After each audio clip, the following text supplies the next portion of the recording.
नमस्कार, आप देख रहे न्यूज इंडिया। मैं हूं आपके साथ रवीश और बुलेटिन की शुरुआत करते हैं। आज पूर्व प्रधानमंत्री अटल बिहारी वाजपेयी की जयंती है।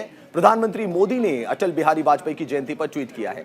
उन्होंने कहा है कि अटल जी की जयंती पर उन्हें शत शत नमन।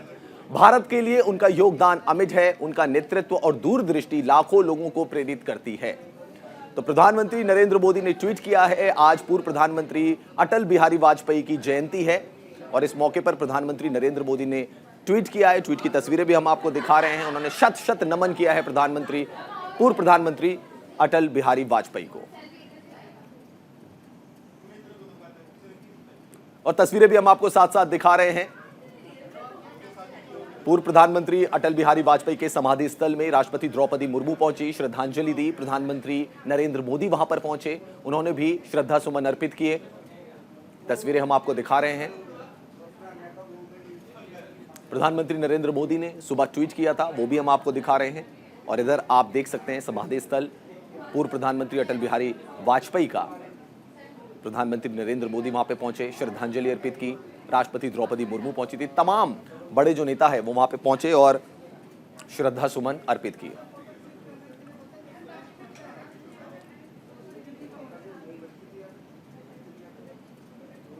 बढ़ते अगली खबर की तरफ। बड़ी खबर आपको बताते हैं, ग्रेटर नोएडा में यमुना एक्सप्रेसवे पर बड़ा हादसा हो गया। अनियंत्रित होकर खाई में गिरी वैन। ग्रिल तोड़कर खाई में जा गिरी वैन और हादसे में आधा दर्जन लोग घायल हो गए। तो ग्रेटर नोएडा यमुना एक्सप्रेसवे में बड़ा हादसा हो गया। अनियंत्रित होकर एक जो वैन थी वो खाई में जा गिरी और आपने देखा होगा कि ग्रिल इस एक्सप्रेसवे में बनी होती है, उस ग्रिल को तोड़कर ये जो वैन थी ये खाई में जा गिरी। हादसे में कई लोग घायल हो गए। राहगीरों ने घायलों को नजदीकी अस्पताल में भर्ती कराया। नोएडा से आगरा जा रही थी ये वैन। दयानाथपुर के पास जेवर थाना क्षेत्र में यह हादसा हुआ। तो बड़ी खबर हम आपको बता रहे हैं। ये आप देख सकते हैं वैन का यहां पे हादसा हो गया जिसमें काफी लोग जो थे वो घायल हो गए। जो इस वैन में सवार थे, ग्रिल को तोड़ते हुए ये वैन नीचे जा गिरी जिससे कई लोग घायल हो गए। तो अनियंत्रित होकर खाई में ये वैन गिर गई जिसमें काफी लोग घायल हो गए।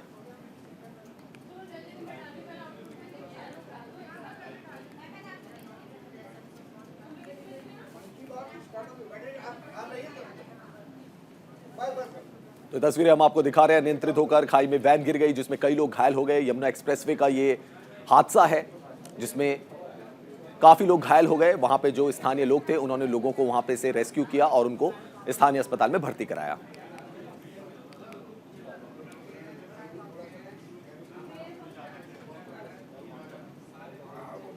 एक और बड़ी खबर आपको बताते हैं। प्रधानमंत्री नरेंद्र मोदी आज मन की बात कार्यक्रम करेंगे। मन की बात कार्यक्रम का आज प्रसारण होगा। ये साल का आखिरी मन की बात कार्यक्रम है। 96वां एपिसोड इसका प्रसारित किया जाएगा। पीएम मोदी कई खास विषयों पर चर्चा कर सकते हैं। कार्यक्रम को लेकर बीजेपी ने भी खास तैयारी की है। पीएम मोदी कई खास विषयों पर चर्चा करेंगे। 96वां एपिसोड है ये मन की बात का और साथ ही साथ इस साल की अगर बात की जाए तो उसका आखिरी मन की बात कार्यक्रम है ये। प्रधानमंत्री नरेंद्र मोदी मन की बात करते आए हैं जब से वो प्रधानमंत्री बने हैं। 96वां एपिसोड है ये जिसका आज टेलीकास्ट होगा। आज पीएम मोदी के मन की बात कार्यक्रम का प्रसारण किया जाएगा। मन की बात कार्यक्रम का ये 96वां एपिसोड होगा। पीएम मोदी इस संस्करण में G20 अध्यक्षता, अंतरिक्ष में मिली उपलब्धियों को लेकर जिक्र कर सकते हैं। वहीं संस्करण में वाद्य यंत्रों के निर्यात में इजाफे समेत कई विषयों पर चर्चा कर सकते हैं। वहीं बीजेपी अध्यक्ष जेपी नड्डा ने प्रधानमंत्री नरेंद्र मोदी के मन की बात कार्यक्रम को लेकर सभी को निर्देश दिया है कि वो बूथ स्तर पर इसे सुने और इसके बाद इस पर लोगों से चर्चा भी करें।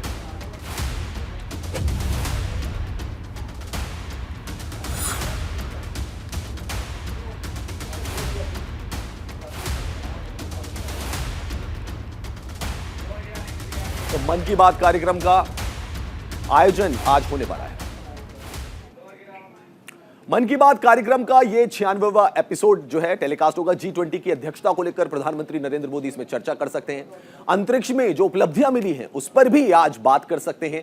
साथ ही साथ वाद्य यंत्रों के निर्यात में जो इजाफा हुआ है उसके बारे में भी प्रधानमंत्री नरेंद्र मोदी मन की बात कर सकते हैं।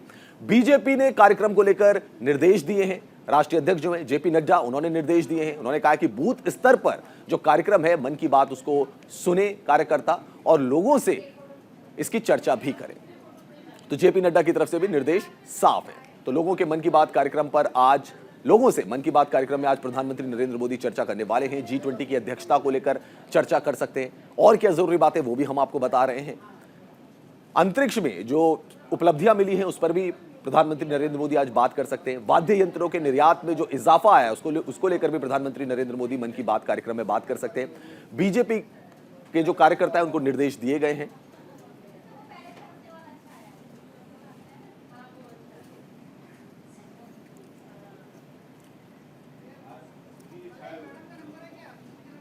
तो मन की बात के बाद अब बात करते हैं भारत जोड़ो यात्रा की। जैसा कि आप जानते हैं कि कल भारत जोड़ो यात्रा दिल्ली पहुंची और दिल्ली में आज भी जारी रहेगी भारत जोड़ो यात्रा।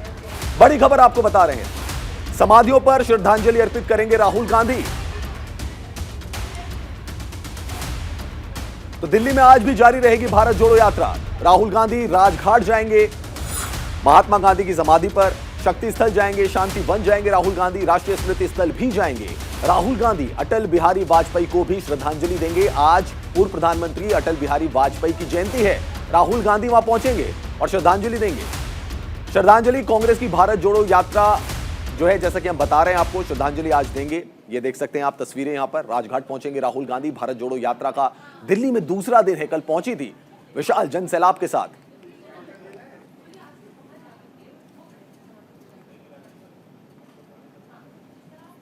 तो भारत जोड़ो यात्रा का आज दिल्ली में दूसरा दिन है।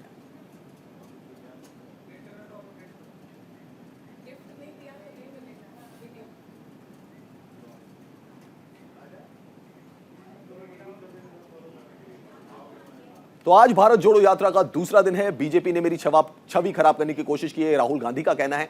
मैं एकदम चुप रहा, न सफाई दी। राहुल गांधी ने बहुत सारी बातें कल कही। बीजेपी ने पूरे देश में दुष्प्रचार किया है, यह भी राहुल गांधी का कहना है। और क्या कुछ कहा राहुल गांधी ने, अब 1 महीने में मैंने सच्चाई दिखा दी है। राहुल गांधी पूरे जोश में नजर आ रहे हैं, कह रहे 1 महीने में मैंने सच्चाई दिखा दी है। ये तस्वीरें हम आपको दिखा रहे हैं भारत जोड़ो यात्रा की। ये कल की तस्वीरें हैं जब राहुल गांधी के साथ कांग्रेस समर्थक जनसैलाब के तौर पर निकले थे दिल्ली की सड़कों पर भारत जोड़ो यात्रा के लिए।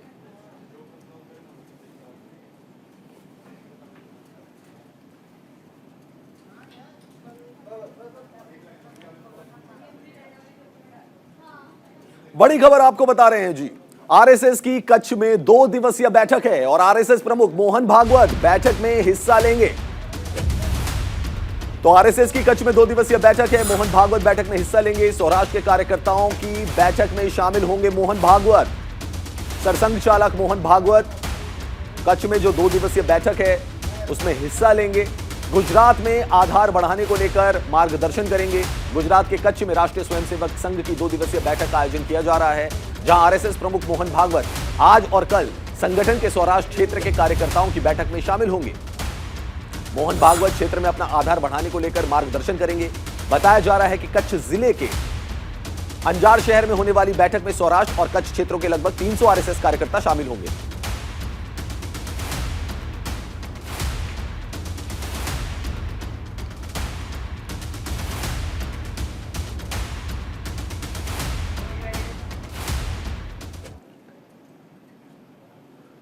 तो हम आपको बता रहे हैं आरएसएस की कच्छ में 2 दिवसीय बैठक है और इस बैठक में क्या कुछ खास है वो हम आपको बताते हैं। सौराष्ट्र और कच्छ क्षेत्रों के कार्यकर्ता इस बैठक में शामिल होने वाले हैं।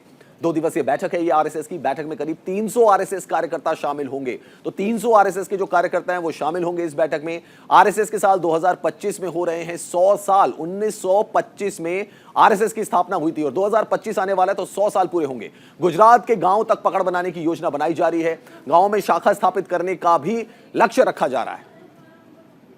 शाखाओं से गांवों और कस्बों में पकड़ बनाने की तैयारी जो है उसके बारे में भी चिंतन किया जाएगा, किस तरीके की रूपरेखा रणनीति तैयार करनी है। तो आरएसएस की कच्छ में 2 दिवसीय बैठक का आयोजन होने जा रहा है। सौराष्ट्र और कच्छ क्षेत्रों के कार्यकर्ता जो हैं इसमें शामिल होंगे। गुजरात में बड़ा एरिया होता है कच्छ का, वहां पर यह बैठक हो रही है। 2 दिवसीय बैठक है, 300 कार्यकर्ता जो हैं वो शामिल हो रहे हैं। मोहन भागवत की अध्यक्षता में बैठक होगी।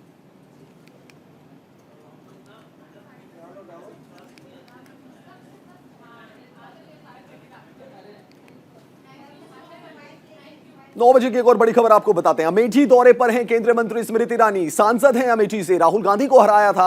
अमेठी दौरे पर पहुंची केंद्रीय मंत्री स्मृति ईरानी। 1 दिवसीय अमेठी दौरे पर हैं केंद्रीय मंत्री स्मृति ईरानी। अटल बिहारी वाजपेयी की जयंती पर कार्यक्रम है और केंद्रीय मंत्री इस कार्यक्रम में हिस्सा लेंगी। अटल बिहारी वाजपेयी को श्रद्धांजलि देंगी। मन की बात कार्यक्रम को सुनेंगी स्मृति ईरानी। अमेठी से सांसद और केंद्रीय मंत्री स्मृति ईरानी अपने 1 दिवसीय दौरे पर अमेठी में रहेंगी। कार्यक्रम के अनुसार लखनऊ पहुंचने के बाद सड़क मार्ग से वो बीजेपी कार्यालय जाएंगी। यहां पर वो पूर्व प्रधानमंत्री स्वर्गीय अटल बिहारी वाजपेयी की जयंती पर कार्यक्रम में शामिल होंगी। इसके बाद वो निर्माणाधीन आवास जाएंगी। यहां पर उनका कार्यक्रम पीएम की मन की बात के लिए रखा गया है। कार्यक्रम को सुनने के बाद वो गौरीगंज कस्बे में बीजेपी नगर मंडल अध्यक्ष अजय अग्रवाल, समाजसेवी जगदम्बा प्रसाद त्रिपाठी, मनीषी के घर पर शोक संवेदना व्यक्त करने पहुंचेंगी। साथ ही केंद्रीय मंत्री वरिष्ठ पत्रकार ब्रजेश उपाध्याय के घर पहुंचकर उनसे शिष्टाचार वार्ता भी करेंगी।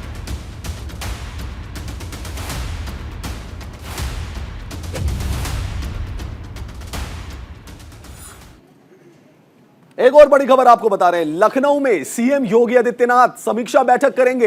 बड़ी खबर आपको बता रहे हैं, कानून व्यवस्था को लेकर यह समीक्षा बैठक की जाएगी। बैठक में अधिकारियों के साथ चर्चा करेंगे सीएम योगी आदित्यनाथ। धर्मगुरुओं से भी बातचीत करेंगे योगी आदित्यनाथ। बड़ी खबर आपको बता रहे हैं, आज सीएम योगी आदित्यनाथ समीक्षा बैठक करने वाले हैं। शांतिपूर्ण माहौल में क्रिसमस मनाने पर जोर रहेगा। पूर्व प्रधानमंत्री अटल बिहारी वाजपेयी को भी श्रद्धांजलि देंगे योगी आदित्यनाथ। जैसा कि आप जानते हैं कि लखनऊ से ही सांसद रहे हैं अटल बिहारी वाजपेयी, वहां पर श्रद्धांजलि दी जाएगी। आज लखनऊ में सीएम योगी कानून व्यवस्था को लेकर समीक्षा बैठक करेंगे। इस दौरान मीटिंग में सभी आला अधिकारी मौजूद रहेंगे। प्रदेश में महिला सुरक्षा संबंधी बिंदुओं पर अधिकारियों से फीडबैक लेंगे और सुरक्षा व्यवस्था को और मजबूती प्रदान करने के लिए बातचीत करेंगे। वहीं सीएम योगी धर्मगुरुओं से भी मुलाकात करेंगे और त्योहारों को शांतिपूर्ण तरीके से मनाने को लेकर चर्चा करेंगे। क्रिसमस के मौके पर सीएम योगी प्रदेशवासियों से शांतिपूर्ण माहौल में क्रिसमस मनाने की अपील करेंगे। इसके साथ ही सीएम योगी पूर्व पीएम अटल बिहारी वाजपेयी की प्रतिमा पर जाकर श्रद्धांजलि भी अर्पित करेंगे।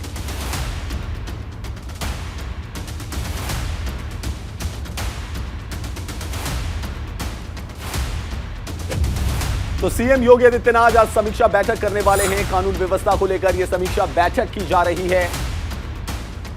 बैठक में अधिकारियों के साथ योगी आदित्यनाथ चर्चा करेंगे।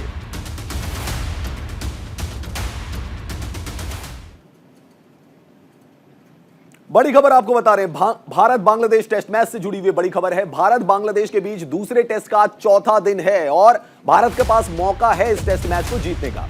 बांग्लादेश के मीरपुर में यह टेस्ट मैच खेला जा रहा है। जीत के इरादे से मैदान में उतरेगी आज टीम इंडिया। भारत को जीत के लिए 100 रनों की जरूरत है और बांग्लादेश 6 विकेट दूर है। भारत के पास 6 विकेट हैं बचे हुए। 145 रनों का लक्ष्य भारत को दिया गया है। 45 रन भारत ने बना लिए हैं 4 विकेट खोकर। विराट कोहली आउट हो चुके हैं। बात की जाए तो अक्षर पटेल और जयदेव उनादकर, 2 नाइट वॉचमैन जो हैं इस समय क्रीज पर टिके हुए हैं। भारत इस सीरीज में 1-0 से आगे है। बांग्लादेश के बीच भारत और बांग्लादेश के बीच मीरपुर में यह टेस्ट मैच खेला जा रहा है जिसका चौथा दिन है। आज भारतीय टीम को अभी 100 रनों की जरूरत है।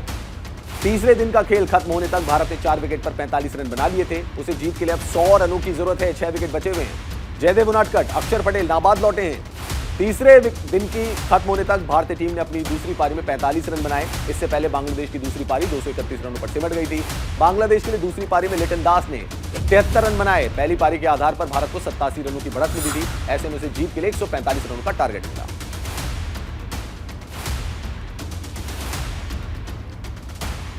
तो जीत से बस 100 रन दूर है टीम इंडिया और अगर इस टेस्ट मैच को जीतेगी तो 2 टेस्ट मैचों की सीरीज 2-0 से भारत के नाम हो जाएगी। तो जीत के इरादे से मैदान में उतरेगी टीम इंडिया। भारत बांग्लादेश दूसरे टेस्ट मैच का चौथा दिन है आज।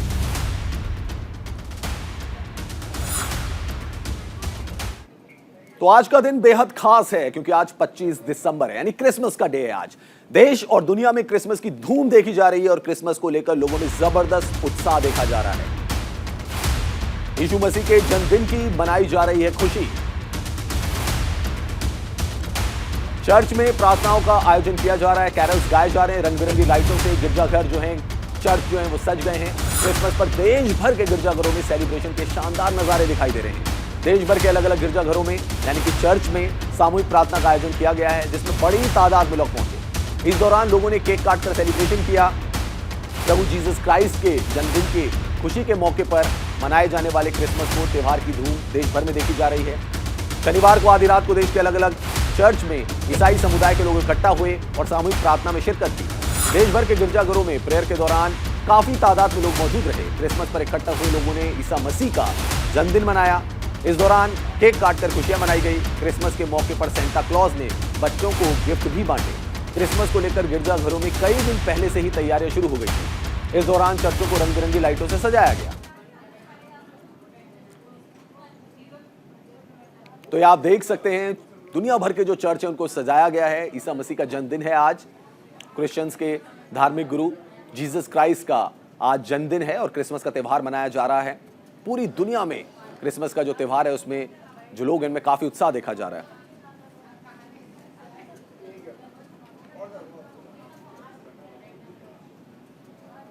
ये तस्वीरें हम आपको दिखा रहे हैं। कैरल्स गाए जा रहे हैं, लाइटिंग की गई है चर्चेज में। भारत में भी काफी उत्साह देखा जा रहा है और लोग क्रिसमस को सेलिब्रेट कर रहे हैं।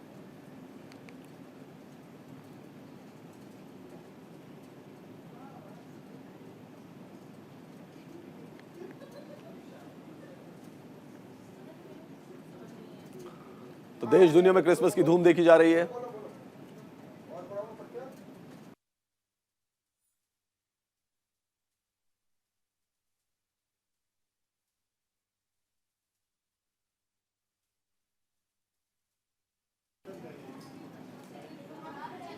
बात अब कोविड-19 की करते हैं। कोविड-19 को लेकर अलर्ट जारी है केंद्र सरकार की तरफ से। मनसुख मांडविया ने श्री रामुलु से मुलाकात की। ट्रिपल टी एंड वैक्सीनेशन पर ध्यान दें, मनसुख मांडविया ने कहा है। कोविड-19 को लेकर अलर्ट। मनसुख मांडविया से श्री रामुलु ने मुलाकात की है। ट्रिपल टी एंड वैक्सीनेशन पर ध्यान दें, मांडविया ने कहा है। कोविड-19 को लेकर स्वास्थ्य विभाग के निदेशक हैं श्री रामुलु। चीन, जापान, दक्षिण कोरिया, फ्रांस और अमेरिका समेत दुनिया के कई देशों में कोरोना वायरस के मामले तेजी से बढ़ रहे हैं। कोरोना के बढ़ते हुए केसों को देखते हुए भारत सरकार भी अलर्ट मोड पर आ गई है। केंद्रीय स्वास्थ्य मंत्री डॉक्टर मनसुख मांडविया ने कोविड-19 की स्थिति और तैयारियों पर राज्य के स्वास्थ्य मंत्रियों के साथ बैठक की। केंद्रीय स्वास्थ्य मंत्री डॉक्टर मांडविया ने राज्यों को सतर्क रहने और कोविड-19 प्रबंधन के लिए सभी तैयारियां रखने की सलाह दी है। देश में बढ़ते कोविड खतरे के बीच पुडुचेरी स्वास्थ्य विभाग के निदेशक श्री रामुलु ने केंद्रीय स्वास्थ्य मंत्री मांडविया से मुलाकात की। इस दौरान श्री रामुलु ने सूबे की तैयारियों को लेकर केंद्र के साथ हर संभव सहयोग की बात कही है।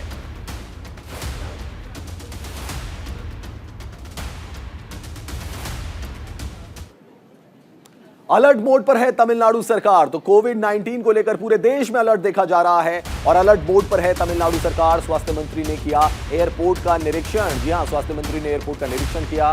प्रशिक्षण जो टेस्टिंग है उसकी प्रक्रियाओं का भी जायजा लिया।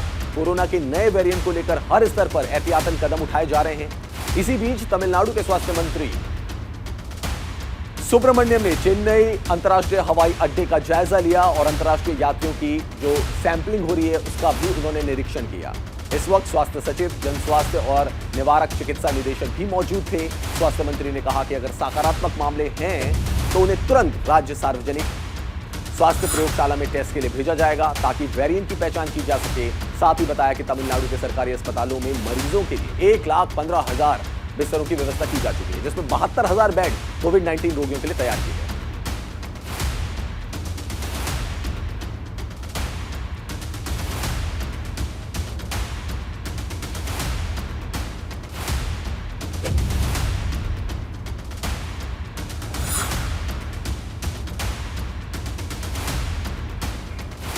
तो प्रशिक्षण प्रक्रियाओं को लेकर जायजा किया। अलर्ट मोड पर तमिलनाडु सरकार नजर आ रही है। तमिलनाडु के स्वास्थ्य मंत्री ने खुद एयरपोर्ट में जाकर निरीक्षण किया। उनका कहना है कि अगर कोई भी फॉरेन पैसेंजर पॉजिटिव पाया जाता है तो उसका सैंपलिंग को टेस्ट में भेजा जाएगा।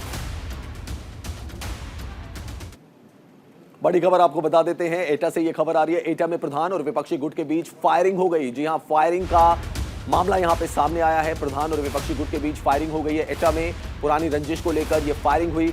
दोनों के बीच 13वीं के कार्यक्रम में ये फायरिंग हो गई। फायरिंग का वीडियो सामने आ गया, तस्वीरें हम आपको दिखा रहे हैं। यहाँ पर दो गुटों के बीच में फायरिंग चल रही है। आपसी रंजिश को लेकर ये फायरिंग हुई है। पुलिस ने मामला दर्ज कर कार्रवाई शुरू कर दी है। यूपी के एटा से पुरानी रंजिश के चलते फायरिंग का मामला सामने आया है। दरअसल जलालपुर साथल गांव में 13वीं का कार्यक्रम था। इस कार्यक्रम में मौजूद प्रधान और विपक्षी पक्ष को आमंत्रित किया गया था। इस दौरान दोनों पक्षों की ओर से जमकर फायरिंग हो गई। गोलीबारी की पूरी घटना वहां पर मौजूद लोगों ने कैमरे में कैद कर ली, जिसके बाद पुलिस ने शांति भंग करने के आरोप में फायरिंग करने वाले सभी आरोपियों के खिलाफ मामला दर्ज कर लिया है। साथ ही उनकी तलाश में भी पुलिस जुट गई है। वीडियो बना रहे हैं। तो प्रधान और विपक्षी गुट के बीच में फायरिंग हो गई, जिसकी तस्वीरें आप देख सकते हैं। 13वीं में गए थे, लेकिन वहां पर ही आपसी रंजिश सामने आ गई और दो गुटों के बीच में फायरिंग हो गई। वीडियो बना रहे हैं।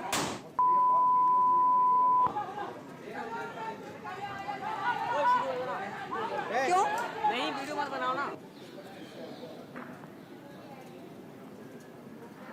तो पुरानी रंजिश को लेकर ये फायरिंग हो गई, जिसकी तस्वीरें भी हम आपको दिखा रहे हैं। प्रधान और विपक्षी गुट के बीच में फायरिंग हुई। 13वीं में ये लोग गए हुए थे, वहीं पर आपसी रंजिश सामने आ गई। यूपी के एटा की ये घटना है, जिसकी फायरिंग का वीडियो भी सोशल मीडिया पर काफी वायरल हो रहा है। इसको लेकर पुलिस में कंप्लेन भी दर्ज की जा चुकी है। ये आप देख सकते हैं, दो गुटों के बीच में आपसी फायरिंग हो रही है। हवाई फायरिंग भी यहाँ पर एक शख्स करता हुआ नजर आ रहा है। क्यों? इस खास पेशकश में इतना ही। आप देखते रहिए न्यूज़ इंडिया।